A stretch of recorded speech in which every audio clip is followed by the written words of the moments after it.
Saya nak sambung sikit lagi tentang hari raya di syurga.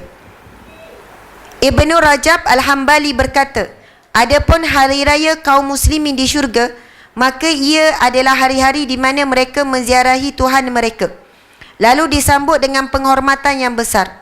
Allah Subhanahu wa taala bertajalli kepada mereka dan mereka memandang kepada Allah.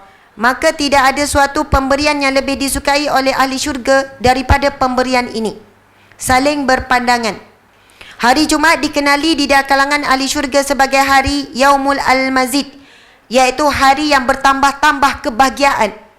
Kerana pada hari itu segala kenikmatan dan kebahagiaan yang mereka rasakan ditambah lagi oleh Allah Subhanahu wa taala. Hari Jumaat ialah hari perjumpaan antara ahli syurga dengan pemilik syurga Allah Subhanahu wa taala. Jadi malam ini malam Jumaat, subhanallah. Nak sebutnya di syurga kelak, setiap hari Jumaat semua penduduk syurga, penghuni syurga akan berkumpul, iaitu hari perjumpaan penghuni syurga dengan pemilik syurga, iaitu Allah Subhanahu wa taala. Perjumpaan itu dimulai dengan perhimpunan di bazar syurga, Suq Al-Jannah. Subhanallah. Bayangan itu umpama seperti pasar ataupun bazar syurga. Bazar ini bukan untuk berjual beli, tetapi menjadi tempat bagi ahli syurga berjumpa antara satu sama lain. Setelah berkumpul, mereka lalu bersama-sama menuju ke tempat perjumpaan mereka dengan Allah. Bazar ini adalah perwujudan solat Jumaat yang biasa kita lakukan di dunia. Semasa di dunia kita keluar dari rumah dengan elok dan bersih untuk solat Jumaat, maka ahli syurga keluar dari rumah mereka dengan pakaian dan kenderaan yang mewah. Allahu Akbar. Cuba bayangkan suasana ini, untuk menghadiri majlis perjumpaan dengan Allah Subhanahu wa taala. Kita tahu di syurga kelak dah tak ada solat, dah tak ada zikir, dah tak ada puasa, dah tak ada dah ibadah-ibadah. Itu adalah waktunya kita menuai segala hasil ibadah kita di dunia. Di dunia adalah saatnya kita beramal tanpa kita dihisap dan tanpa diberi balasan. Di alam kubur adalah waktunya kita dihisap tanpa diberi peluang untuk beramal. Kemudian di syurga Allah pula adalah peluang untuk kita menikmati amal tanpa beramal dan tanpa dihisap lagi. Allahu Akbar. Faham ke tidak tu? Saya ulang lagi sekali. Dunia adalah tempat beramal tanpa dihisap. Kalau setiap malam kita dihisap, memang lain macam kita ni. Sebelum tidur datang malaikat, nak hisap hari ni buat apa? Oh, menggigil kita. Esok memang elok-elok kita sebab siap malam nak dihisap. Tetapi hidup di dunia 50 tahun, 60 tahun tak pernah dihisap. Memang peluang beramal ikut sukalah nak buat apa. Tapi bila mati dalam kubur adalah waktunya dihisap tanpa beramal lagi.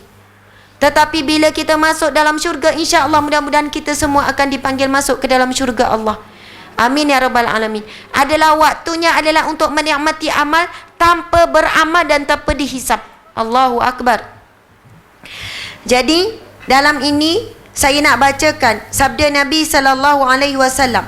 Hadisnya panjang, merupakan hadis riwayat Muslim dalam kitab Al-Jannah wa Na'imaha. Jannah, syurga dan juga nikmatnya.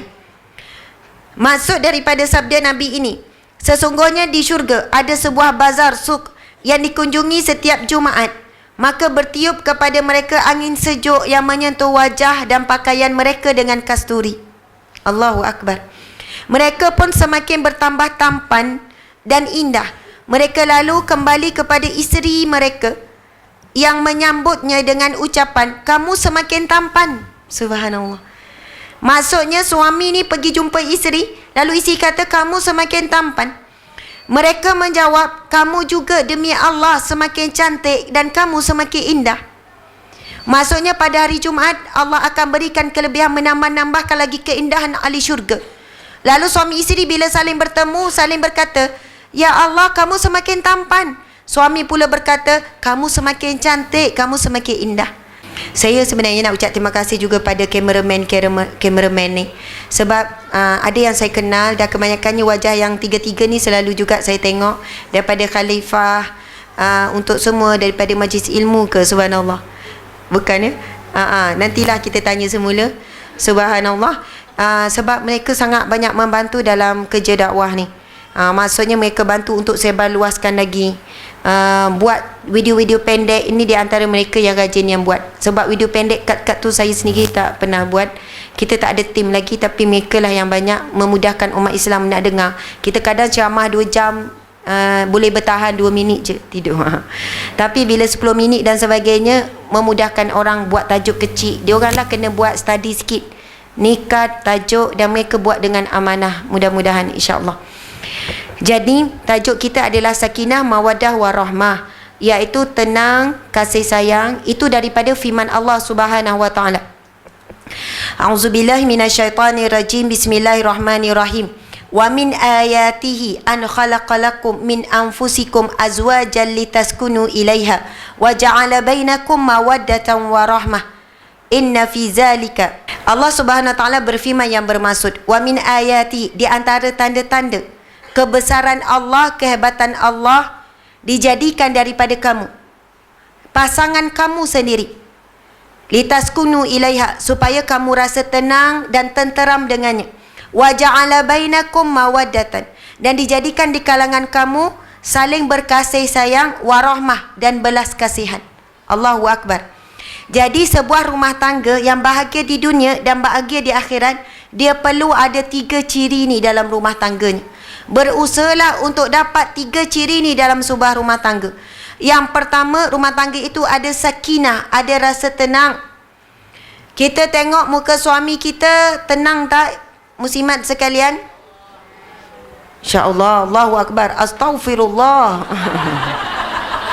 Macam-macam lah tu kan. Innalillah pun ada. Innalillah. Sejuk ke rasa panas tengok muka suami? Ada yang panas. Dan biasanya jawapan yang paling ramai suam-suam je ustazah. Tak sejuk, tak panas. Tengok tu biasa, suam-suam, tengah-tengah je. Tetapi sebenarnya kalau kita nak pergi lebih dalam maksud sakinah, dia ada kaitan dengan sifat amanah. Kalau isteri yang amanah akan bawa ketenangan dalam rumah tangga. Kalau suami yang amanah akan bawa ketenangan kepada rumah tangga. Dia bawa ketenangan kepada isteri dan anak-anaknya. Saya nak mulakan dengan satu kisah Rasulullah sallallahu alaihi wasallam supaya kita faham kaitan amanah dengan sakinah. Kalau kita tahu Rasulullah ketika muda diberi gelaran apa? Al-Amin. Maksud Al-Amin ada kaitan dengan perkataan amanah. Maksudnya amanah, maksud dia aman, tenang. Betul atau tidak? Jadi orang yang amanah, dia akan beri ketenangan kepada orang lain. Contoh, kalau pekerja tu amanah, bos dia tenang-tenang saja bila beri tugas. Tak risau. Kalau beri dia kerja, confirm dia boleh buat. Tak risau yang ni. Tapi beri kepada si B kurang amanah, bimbang. Boleh percaya ke? Boleh siap ke ikut dia date ni? Yang bagi si B kurang amanah, kena tanya-tanya selalu. Macam mana? Ada progress macam mana? Bagi pada si E yang amanah, tak perlu tanya. Bos tenang saja, confirm akan siap sebelum due date. Allahu Akbar. Rasulullah SAW ketika remaja telah diberi gelaran Al-Amin, orang yang amanah, orang yang aman, orang yang tenang dan beri ketenangan kepada orang lain. Satu hari berlaku banjir besar di Mekah. Kemudian berlakulah banjir besar itu di sekitar Kaabah, lalu jatuhlah Hajarul Aswad kan. Lalu ketika itu beberapa kabilah yang paling utama, 4 kabilah bergaduh. Kabilah Arab ni kalau bergaduh boleh saling bunuh-membunuh. Mereka terlalu kuat asabiah. Kemudian masing-masing mengatakan mereka paling layak untuk mengangkat Hajarul Aswad ini. Bergaduh-bergaduh, akhirnya seorang beri keputusan, beri cadangan. Aku mencadangkan esok orang yang pertama yang masuk dalam kawasan Kaabah ni, yang masuk dalam kawasan ini, dialah yang akan beri keputusan siapa yang berhak untuk meletakkan Hajarul Aswad. Masing-masing tunggu siapa orang pertama yang masuk di kawasan yang berdekatan dengan Kaabah, keliling Kaabah. Tunggu-tunggu Nabi Muhammad sallallahu alaihi wasallam masuk. Dan ketika ini Nabi masih remaja lagi, belum dilantik menjadi Nabi lagi. Tapi bila Nabi, susuk badan Nabi yang masuk, penduduk Mekah di situ, kabilah-kabilah terus rasa aman, rasa tenang. Semua tenang. Soalannya, oh kalau dia ni masuk, settle masalah. Tak bimbang, tak risau. Semua akan rasa tenang. Lalu apa yang Nabi buat? Nabi hamparkan serban.